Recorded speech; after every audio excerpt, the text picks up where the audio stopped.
We're ready to get started. My name is Barry Davis. I'm with the U.S. Government Accountability Office, and I will be your moderator today for the session on strategies for employee retention and motivation during the pandemic. We have a great panel of speakers, and I'm going to introduce them in the order of presentation. Our first speaker will be Dr. Chris Horton. Chris Horton currently serves as the county auditor for Arlington County, Virginia. He has 20 years of auditing experience, including experience with the state of Arizona, the city and county of Denver, and Fairfax County Public Schools. Chris is the current president of the Association of Local Government Auditors, which is a huge responsibility. I think he's going to talk a little bit about that in just a few minutes. In addition, Chris represents local government audit functions on the Comptroller General's Domestic Working Group. Our second presenter joining us virtually is Anna Caro. Anna, can we see Anna? Hi, Anna. Thanks, Anna, for joining us. Anna Caro has more than 20 years of dedicated public service. She was appointed as the U.S. Government Accountability Office's Deputy Chief Human Capital Officer in December 2021. We're very pleased to have her now leading and being responsible for the GAO's human capital programs. During her time at GAO, Anna has served as its senior level Telework Special Assistant, Senior Human Capital Specialist, and the Director for Employee Relations and Benefits. Anna began her human capital career at the Pretrial Services Agency for the District of Columbia, where she served in various human capital roles. Our third speaker, whom everyone knows, is Melinda McGowl. Melinda was appointed as Chief Inspector General for the Executive Office of the Governor for the state of Florida in 2019. Her extensive public service includes serving as Inspector General for multiple Florida state agencies. Melinda also spent a few years with us in the D.C. area, and I miss those talks, Melinda, where she served as the Deputy Inspector General for the Architect of the Capitol and the Inspector General for the U.S. Government Publishing Office. Melinda's service with AGA extends over 20 years in a variety of leadership roles. She is currently AGA's President-elect and a member of AGA's Intergovernmental Partnership. Thanks, everybody. Yeah. So before we actually start before we get started with the individual presentations, I wanted to give you some opening remarks regarding this pandemic session. So I'll start out by saying, COVID-19 hit us swiftly and it hit us hard. There's a report that states the number of deaths in the United States in just 1 year due to COVID exceeded all of the U.S. military deaths during the past 80 years. The extraordinary impact of COVID-19 caused federal, state, and local authorities, as well as other organizations, to take extreme measures starting in March 2020 to protect lives and prevent further spread of the disease. A major component of the response to this public health emergency focused on limiting instances of people gathering in close proximity and in enclosed spaces. As a result, many government organizations adopted extreme forms of non-office-based work, shutting down in-person operations and transferring to a remote work posture to the extent possible. Our panel today will discuss the ways government agencies have changed their work practices and continue to change them to extend telework hours, grant employees flexible work schedules, and eliminate in-person work requirements. They will talk about how their agencies and other organizations with which they are affiliated have created virtual team environments that keep members connected and engaged and morale high. As large portions of the population have become vaccinated and operations start to resume in person, government organizations now are focusing on lessons learned during the pandemic, and there are the inevitable questions about whether and to what extent telework policies should be modified post-pandemic to keep employees motivated. Such changes might reflect changes in employee preferences and evolving views of what duties can be performed in a telework environment while continuing to meet mission and client needs. Our panel members today have vast experiences in these areas, and they have information that they want to share with you. They are dying to share with you, and so we are going to begin the conversation with our first panelist, Chris Horton. Thank you very much, Barry. I appreciate that introduction. And I am going to be speaking to you today primarily wearing my hat as the president of the Association of Local Government Auditors.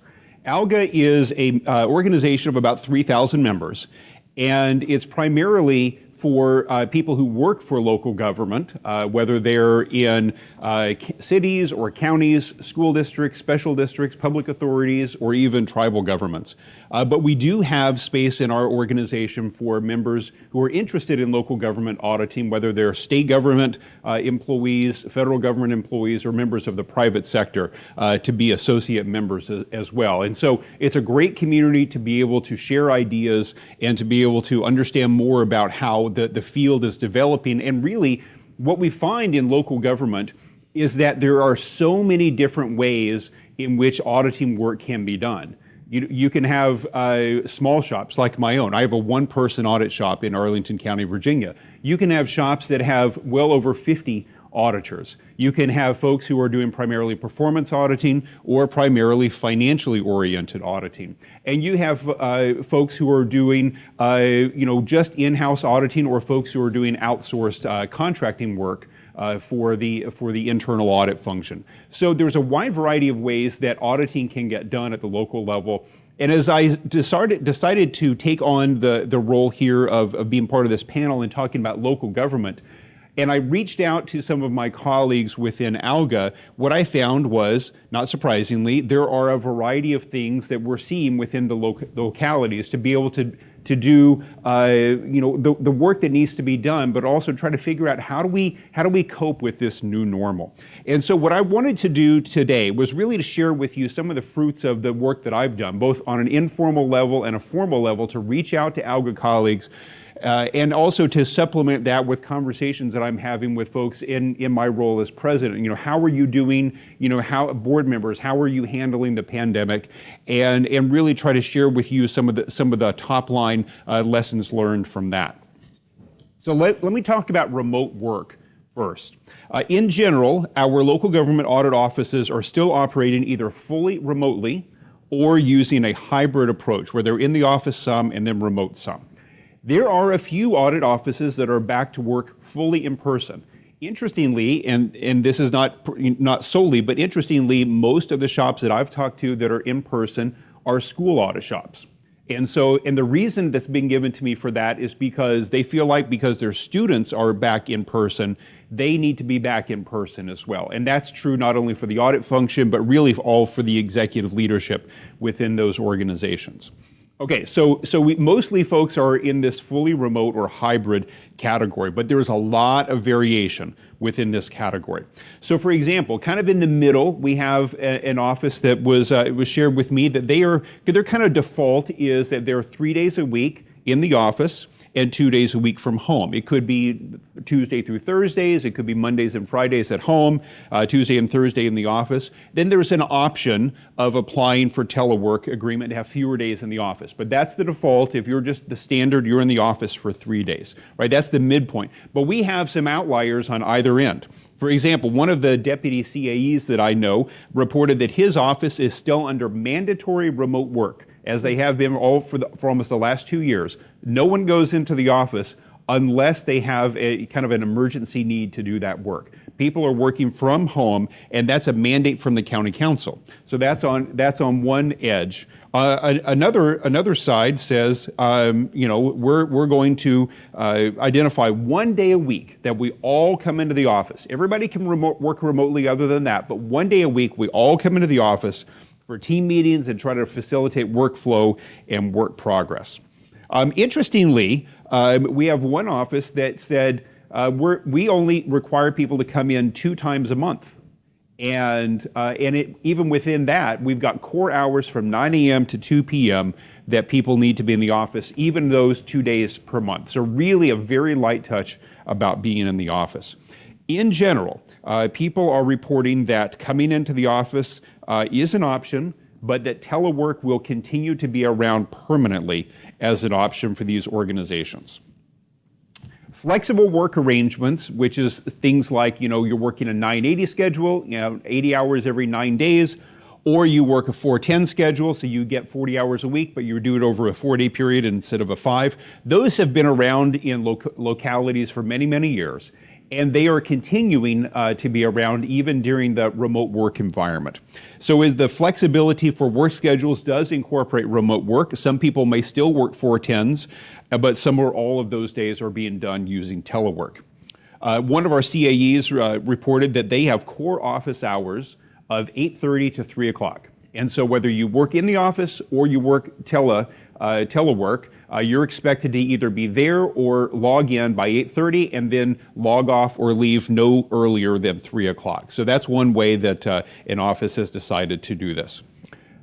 All right, so let's talk about some positive outcomes, because there have been some positive outcomes. And I think we've all seen that there have been some positive outcomes for the work environment. We'll talk about some challenges too, but some positive outcomes for the work environment.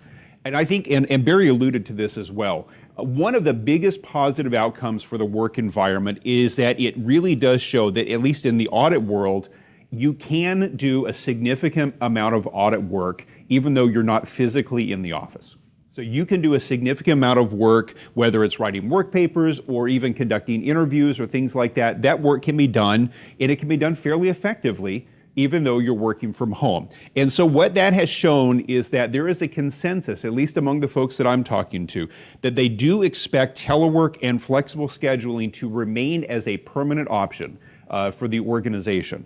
So this is good, I think, for a number of people. It's good for people who have been around for a while. It's good for attracting new workers, for recruiting and retention. It does, anecdotally anyway, appear to improve employee satisfaction. Now, as far as how we kind of get together and hold these team meetings and things like that, how is that happening? It is continuing to happen in a virtual space, whether we have team meetings to focus on project management or one-on-ones for staff development or team building exercises. That's still occurring, and generally speaking, the feedback on this was positive. Now, I can't tell you that it's positive because everybody wants to keep doing virtual team meetings in lieu of in-person meetings. Maybe they're just making the best of a bad situation. But we have been able to be able to continue work and continue interacting with one another through these virtual meetings. I think virtual team meetings, at least for project management, may be a permanent feature of audit offices going forward, especially as telework and flexible scheduling become the norm. We're just going to have to be able to get used to having some people appearing virtually. As an aside here, one of the things we found with AGA, we have our board meetings where some people are in person and some people are hybrid. What we found is that there's some great technology using cameras that will actually follow speakers autonomously that allow us to be able to show for the virtual folks not only the person speaking but also a panoramic view of the room. So we can get a nice view of the people who are up on Zoom, see individuals who are raising their hands, things like that, and they, who from their house, can be able to get a chance to see not only who's speaking but also the body language interaction among the people who are in the room. So that's a nice feature that probably will become more or less permanent for us as well. Some other things that we're seeing here, and these are some nice things from localities who are really trying to maintain the mental health value for their workers. Many localities were very generous about providing time off for COVID-related reasons due to the influx of CARES Act money. So people might say, they're out, and coded as COVID-19, and you get some CARES Act monies around that. Some localities are going further and providing extra banks of sick leave or PTO to help cushion employees and reduce anxiety. So that's going to help with some retention as well. Certainly, I don't expect that those will be long-term, but they will help some with retention. There's a big win as well around commuting time. Now, how many people in here are commuting a long way to work if you go to work, if you go into the office? A fair number of people. Well, I'm one of those people they define as super commuter because I commute 60 miles each way to my office. So you can imagine that for someone like me, having 1 day or even 2 days a week that I don't have to commute, that's a big win for me. That is a huge thing for me to be able to have long-term employee satisfaction. So people like that who are in that kind of situation, this is a great opportunity for retention to be able to allow those people to stick around and not try to look for another job that's just closer to home. Cybersecurity. There's been some improvements in cybersecurity because people are having to work remotely. So we're seeing the increase in the use of two-factor authentication and the increase in the use of VPN, even on top of that two-factor authentication. And then finally, the use of cloud-based products like Teams or Teammate or OneDrive or some of the other folks that we have out in the conference hall here. That has really helped to ensure that work can continue more or less effectively in the audit shop. Okay, so let's talk about a few challenges as well, and then I'll hand it over to Anna. Let me get a show of hands in the room here. How many people have either hired or been part of an organization that brought up new employees during the pandemic? In a show of hands? Okay. Now, onboarding during the pandemic is a snap, right? Oh, no. It turns out that's quite a bit of a challenge. And so this has probably been the biggest challenge that people have talked about. Is bringing on new employees during the pandemic, helping them to be integrated into the office culture. How do you get them to meet their team members, to feel comfortable about what the mores of the office are, the policies and procedures and things like that? As we're trying to rethink how we do business, we're bringing people on in the midst of that flux, and that is really, really difficult for those individuals. It's difficult for people already there, but it's particularly difficult for those individuals. That is a huge challenge to retain those staff members. And so I don't necessarily have a lot of lessons learned around that. Just knowing that that's a challenge and trying to pay particular attention to the issues that they may be experiencing, to give them that one-on-one time that you need. And as a direct supervisor, you may need to give them more direct attention to help them go through the process of becoming really part of your organization. Another challenge that we have, and this is not just because of the pandemic, although it is related, is really because of the job market. Retaining employees when the job market is so strong. I have one large office deputy CIE who reported that they have lost 30% of their audit staff who have gone to other shops, primarily in the private sector, because the salaries are so strong that people couldn't afford not to leave. And so this really is a challenge that people are having to continue to face. Part of this challenge is because there has been slowly over time a diminution of our pension plans. And on the other side, in the private sector, there's been an increase in the quality of the PTO and retirement options being offered in the private sector. So our competitive advantage in local government has really been lessened. Now, the pension plan is kind of moving over to a hybrid plan. Many of you probably have a hybrid plan like I do. So a combination of direct benefit and direct contribution. So that's great for fiscal sustainability, but not so great in terms of encouraging people to retain in their position. We're never really going to be able to compete effectively on salary in the government, and we're going to have to make sure that we're giving attention to some of the other financial incentives that we are giving to folks to be able to stay around. Another big challenge is how do we replicate those casual interactions that we have in the office? It really helped to bond office mates. I never really knew that water cooler chatter was something that was positive. It was always talked about as kind of a negative thing, but it really does help to bring people together when they're talking about their March Madness pools or things like that. It really does bring people together. So one shop tried to replicate this by creating a 30-minute coffee chat that once a month that's more or less required, and then offering 30-minute team building sessions once a week that are more optional. And the leadership does attend those to really try to signal that these are valuable. Another shop created virtual happy hours and virtual trivia nights, which was kind of interesting. You know, when I was putting together the AGA conference last year, which was totally virtual, we tried to create a virtual scavenger hunt to kind of replicate our networking event. And so that was something definitely new for everybody, but an opportunity for people to get together and interact with one another. So that was really, it was an interesting experience. And then one office had said, hey, let's do an office newsletter. And we're just going to kind of share the personal kinds of things that we might otherwise just tell people in person with our one-on-one discussions. One issue came up. I was not thinking about this. I don't know if you all have thought about this as well. I'm going to share with you my friend Larry Stafford, who's in the Audit Services Director in Clark County, Washington, shared this with me. If you don't know, Clark County, Washington is on the other side of Columbia River from Portland.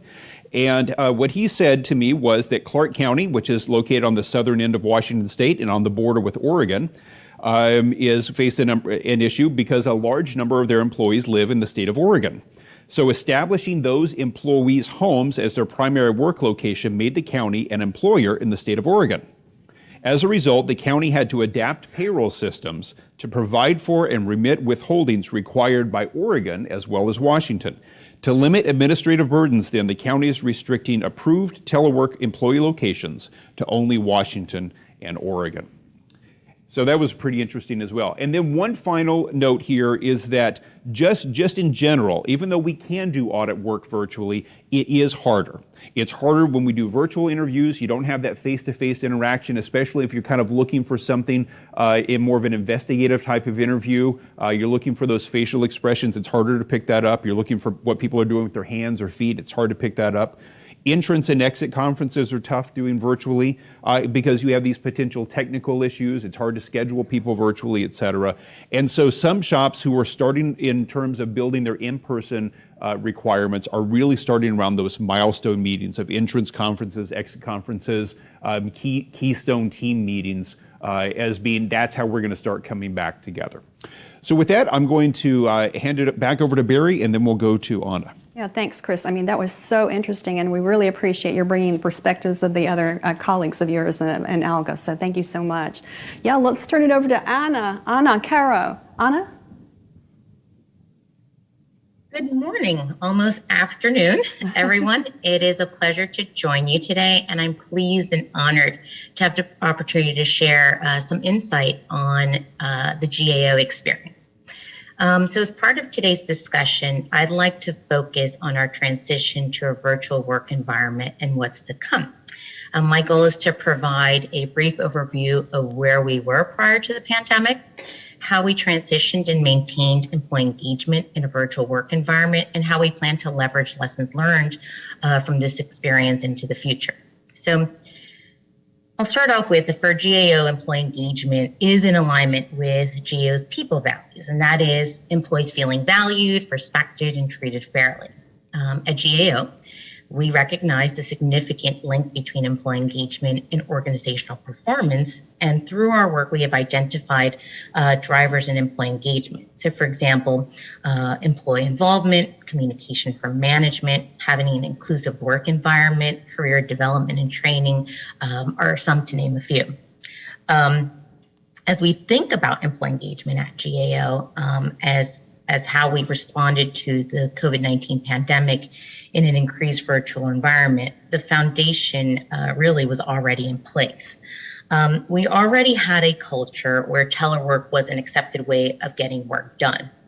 94% of our workforce participated in telework, and because we are geographically dispersed across 11 field office locations, regardless of telework status, employees were already accustomed to working and collaborating in a telepresence environment. Communication has always been critical to GAO's ability to keep employees apprised of management decisions and changes to policies and procedures.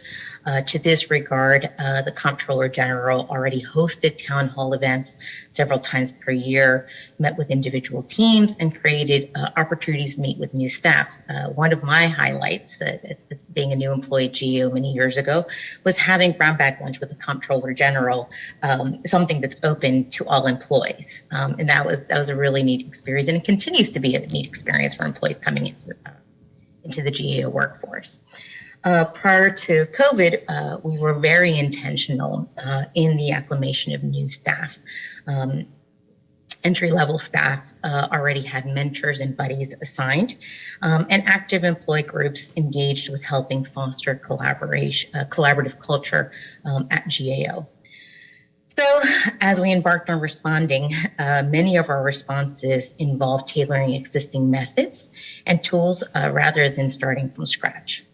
And this was with the goal of maintaining an engaged, productive workforce to meet the needs of Congress and the American people. So how did we respond? So in the early days, early in the pandemic, GAO identified two overarching principles, and that was to fulfill our mission and to protect the health and safety of our employees. So fulfilling GAO's mission meant continuing to provide expertise and reports to the Congress, and protecting the health and safety of employees meant providing most employees with tools and resources to work safely from their home while recognizing the many challenges they faced, such as caring for children and other family members. So in February 2020, with the imminent threat of the pandemic, GAO established a multidisciplinary task force led by the Chief Administrative Officer. Initially, the task force met daily, gradually decreasing to 2 times a week, and they advised leadership on operating policy matters and ensured continuity across GAO. The group initially identified areas where additional input was needed from across the organization, and they scheduled several sessions with leaders and conducted tabletop exercises for each organizational unit. Tabletop exercises included an evaluation and identification of potential risks and developing strategies to mitigate those risks in order to fulfill our mission. So, as part of that response and in anticipation of the COVID's imminent threat, we also increased our communication. The executive committee held multiple town hall events to share information, answer employee questions. For most of those town halls, we collected employee questions in advance and provided responses to the best of our ability. I think there was so many unknowns that we in our communication, we tried to offer certainty where possible, describe what we knew at the time, and also we're very transparent about what we didn't know and how we were trying to approach and find solutions.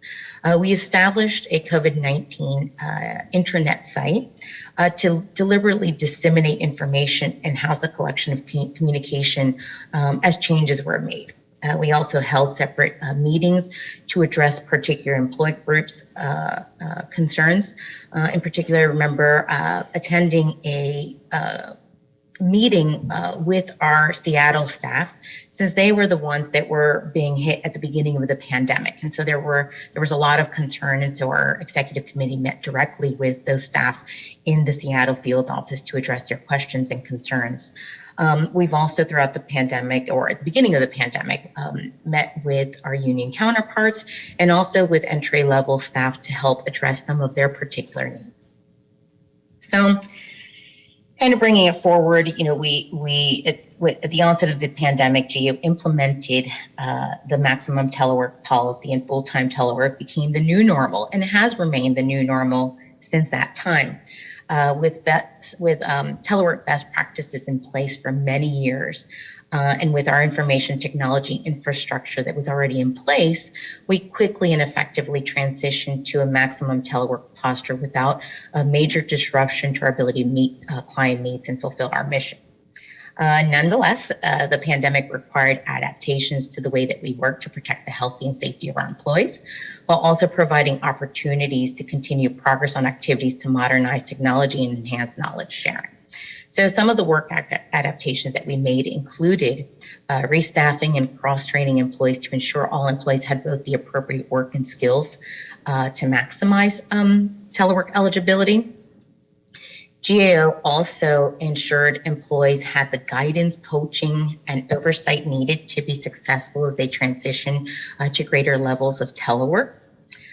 For mission work, for going in-person interviews and travel to audit site meant that we relied heavily on our collaboration tools to obtain information. Although we had transitioned to Skype prior to the pandemic, it was still new to us, and this transition posed some challenges. Fortunately, our Learning Center was able to pivot quickly and offer additional virtual support as we made this transition. We also pivoted in-person training offerings to our entry-level staff in our 2-year developmental program, and to ensure that they had the appropriate training to learn the skills of their job and mission needs. We provided additional resources. We tailored strategies for those new employees with virtual onboarding. We increased expectations of outreach to new employees using our existing structures. Both mentors and buddies were expected to outreach more regularly to employees brought on in the virtual environment. And managers were also asked to outreach with new employees by scheduling frequent check-ins. And also, as Christopher mentioned, holding virtual events such as coffee chats, team building exercises. We also did something similar as having a team newsletters. So there was a lot of concerted effort in making sure that these employees and all employees remained engaged. We continued to monitor key processes and performance progress. For example, we established a subgroup to monitor mission metrics. We implemented a COVID dashboard tracking key data in the pandemic, which helped us make adjustments. And from a performance management perspective, we ensured employees received performance feedback and continued to monitor performance program milestones throughout the pandemic. In order to address the challenges with work-life balance, GAO expanded work hours and implemented additional leave flexibilities to support employees in meeting work requirements while balancing childcare and other challenges. GAO also convened a working group designed to help managers and staff navigate the current working environment. This working group, which I led, worked closely with the Counseling Services Center and the Human Capital Office and other agency stakeholders to identify additional resources, plan wellness initiatives, and make recommendations on ways GAO could further support employee well-being during this time. For example, our group established 2 internal website toolkits with best practices, resources such as courses, books, tip sheets on managing well-being and leading virtual teams. In addition to these efforts, several management focus groups were conducted to further understand the operating metrics and how they related to the staff experience. Based on the finding of those focus groups, GAO learned that staff were generally doing well. However, further considerations to employee well-being were warranted. And as a result, senior executives across GAO worked with managers on strategies to help manage workload and work-related staff stress. We also, GAO's Counseling Center also coordinated additional support groups, and GAO's coaching program developed coaching circles led by certified coaches to support employees facing specific challenges throughout the ongoing pandemic. Lastly, GAO continued to support all our D&I initiatives to financial literacy and employee-led initiatives throughout the pandemic. As far as the pandemic has evolved and the workforce has adapted to this new normal, there have been continued outreach throughout the pandemic. We continue to hold our town halls. We've also collected survey feedback at various stages to evaluate what is working, what needs attention or additional support, or what changes need to be made. For example, we fielded a pulse survey to gain insight into the employee experience and to identify how well the additional flexibilities and tools implemented supported employees throughout this time. Through our annual Telework survey, we've also gauged insight into the experience and opinions about working in this full telework environment. And at GAO, we have given great priority to diversity, equity, and inclusion develop our people values so people feel valued, respected, and treated fairly, and have worked to have effective relationships with unions and employee groups seeking out and acting on their feedback. This effort has really paid off. We have been ranked highly on the Partnership for Public Services list of best practices to work since 2005, including #1 this past year, and have frequently been #1 in rankings for diversity. So what does this mean for our future?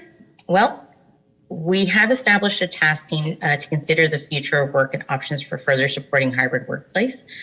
We have not made any decisions. However, we are leveraging the lessons learned in this environment and feel that they are vital to ensuring we remain prepared to meet future challenges and retain our status as the best places to work in the federal government. Therefore, in developing options for the EC's consideration, the task team is evaluating job tasks, projects, work processes, and employee preference to fully determine how increased flexibility will impact mission performance, recruitment and retention, communication and collaboration, and equity as across GAO. managing a quality workforce is a key priority for us. And I think, as Christopher mentioned, I won't repeat some of the same things. We have identified some of the same challenges when it comes down to recruiting, retention, the acclimation of new staff. And we recognize that if some of these challenges go unaddressed, it could drastically change our ability to right fit the agency and gain the appropriate talent needed to meet our mission needs, as well as it may drastically change the culture we have worked so hard to build. So therefore, identifying the right mix of flexibility and implementing virtual work practices and communication norms is key for us. We are committed to offering workplace flexibilities to best meet mission needs. And so as we consider changes in the future, we continue to engage with management and employee groups to gain insight into what will be the right fit for GAO moving forward. So with that, I will pass it on to Melinda. Yeah, I'll just say thank you, Anna. I mean, really appreciate your pointing out those two key factors, which is accomplishing mission and at the same time protecting the health and safety of your employees. I'm glad you brought that out. And we appreciate what goes on in your office and all the human capital offices right now who are helping us through these challenging times. So turning it over to Melinda, thank you. Thank you. Thank you so much, Barry. I really appreciate the opportunity to be here. In addition to speaking with my dear friend, Barry Davis, she didn't mention that the added benefit of speaking is that I don't have to wear a mask right now. So thank you for the extra benefits there. So thanks everybody for the chance to share with you a little bit about what's going on in Florida, a little bit about what's going on with the Association of Government Accountants with AGA through my National Council of Chapters experience, as well as the Cyber Task Force experience, and a little bit about kind of what our internal workings have been in the state of Florida with the IG community. So as the president-elect for AGA, I am the chair of the National Council of Chapters. We have 5 meetings a year. One of the things that I really enjoyed about the regular meetings that we had was the ability to quickly go virtual and use Teams and other platforms to share and show our faces to really engage. I'm huge about actually seeing the faces of the people that are on these calls with me or that I'm participating in. They say 80% of success is showing up. And so showing your face on these virtual calls is so important, especially for when you're trying to build rapport with a new team. So the incoming National Council of Chapter members, we have 8 regional area managers, and we were participating, and I had to wanted to get to know them better and wanted to find out what was going on in their chapter, in their areas. And so we adopted a group sharing practice where we would break out into little breakout units using the technology to have breakout rooms so that we could have smaller groups open a conversation about maybe 4 major topics. And it really gave a chance for us to get to know one another better. So when we met in person yesterday, it was so easy because I already felt like I had a connection with all of these great people, even call them the Great 8 for the 8 area chapters. And so I really felt like there was a really added benefit of having that FaceTime with the individuals using technology. There's been other opportunities that my colleagues have touched on too, Anna and Chris here today, such as virtual happy hours or games such as a leaderboard, some sort of other kinds of ways to engage. And those are fun and great icebreakers when we've done different things for some of our online meetings. But during the course of the pandemic, we had plans as an appointee to the Cyber Task Force. We had a very aggressive schedule. We had working groups that we needed to meet with. We had plans to visit multiple locations in person, and we had our first initial kickoff, and then we were now having to pivot and be in a more virtual sort of environment, more of a virtual experience. Because all of us had already adopted either laptop-based computers instead of desktops with our docking stations that had cameras, we had already gone through that. We had also gone through several other kind of pre-planning exercises back in the H1N1 kind of days where we were talking about what would we do if our workforce was 100% teleworking?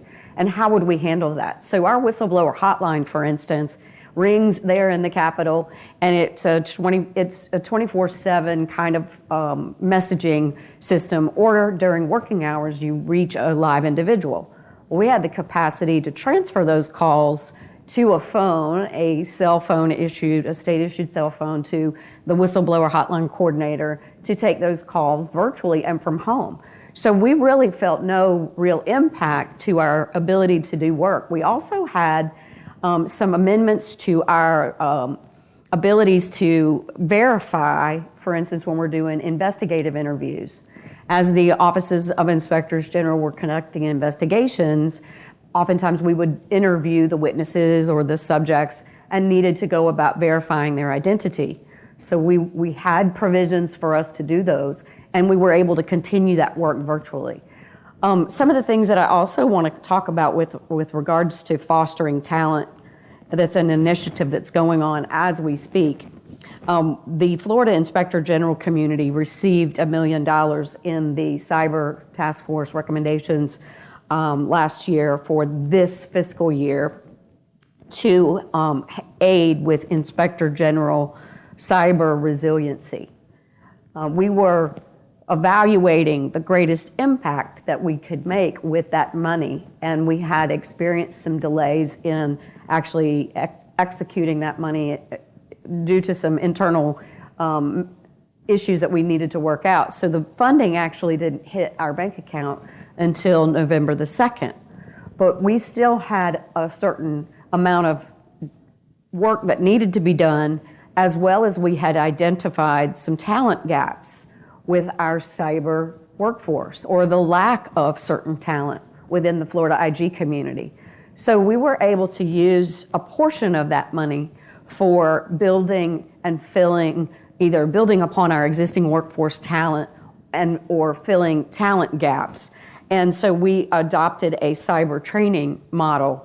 And so each and every Inspector General office is on contract with the ISACA Certified Information Systems Auditor Training and the CGITE to do a virtual training program for the Inspector General community. We also contracted with an organization where we are having a fundamentals in cybersecurity from an auditing and Inspector General perspective to train 300 of our frontline staff, audit staff, analysts, investigators, inspectors general on essential cybersecurity fundamentals. And then we are hosting and have hosted in the month of February a joint project with the Federal Bureau of Investigation. The Federal Bureau of Investigations out of headquarters and our cyber folks over in the Jacksonville field office put together a fantastic virtual training that we hosted in partnership with the FBI. And so we had about 155 to 160 attendees that included some deep dive boot camp cybersecurity fundamentals for those individuals. And that was a virtual experience that we really were able to get a lot of benefit from. There's other things that are underway, such as an orientation program for onboarding new OIG staff. You know, culture is extremely important. How do you cultivate culture virtually? How do you communicate those core values to your staff? And so we're still going to continue to leverage the virtual environment to do that. And then, of course, association work. You know, I mentioned the AGA at the beginning, but I'm also the former national president for the Association of Inspectors General. We used to have in-person lunches for our continuing professional education credit. We used to have in-person annual training, and we had to postpone those. And we had to go through some contract renegotiations with the hotels because these commitments had already been made. And so we are doing some virtual work and look forward to getting back into in-person events. Like this AGA event is one of the first in-person hybrid between the in-person and virtual experience. As you can see, even Anna is able to participate from her office there by way of the technology that we've been able to take advantage of. And AGA has done a remarkable job to pivot and offer a fantastic online experience. The PDTs that were held in July were just amazing to see how that they were able to very creatively allow for sponsor activity, allow for interaction, allow for networking, still keep it very creative, put some of the break sessions to music, and just did a remarkable job. The AGA staff are quite amazing. Really fascinated me to see how creative they were in making sure it was a very engaging experience virtually. One of the things as I close, I just want to mention a product, and I don't normally do this to mention a specific vendor, but this right here is an EY brochure. I was on the break and I was out looking for that water bottle that they had, and because I like to have a little bit more than those little cups that we're offering here. So, but this really caught my eye. This is a handout that if you're out there on the breaks, please take advantage of going up to the EY station and see this brochure. It's really a very creative way to engage staff and kind of keep morale high in sort of a fun way. So what you do is you actually scan this QR code onto your mobile device to uncover what's called your finance persona. And then you can feel free to engage and share the results of your evaluation of your finance persona with your teammates and colleagues. And they've divided it into these fun categories where if you are a particular finance persona, you will be one of these 6 categories. One's a catalyst, which is the help the business deliver complex change programs and strategic initiatives. The other is the oracle, the individual or persona that helps the organization make better decisions. Another is the concierge that provides and continuously enhances the customer experience for internal and external stakeholders that consume financial information. And the remaining 3, curator, guardian, and steward. So by taking this fun test with the QR code, you can kind of find out what category of your persona, finance persona that you are. How fun this would be to take this back to your office and share virtually the results of this that you can do by a Zoom meeting. So a shout out to EY and their fun brochure that they brought to the table to us while we're here this week. So, and in closing, I just want to thank y'all for the chance to be here again. Being in Washington, D.C. here in person is totally a dream come true right here at the Ronald Reagan Center. It's just amazing to be back in person with all of my good friends and all of my colleagues. And it's just been a wonderful time to have AGA with having that virtual experience. But it's just nothing can be replaced.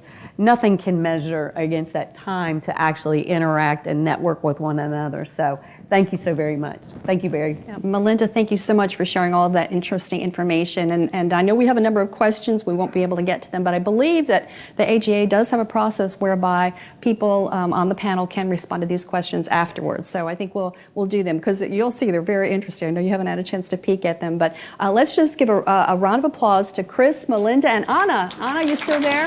Show Anna. There you are. Hi, Anna. Thanks, everyone.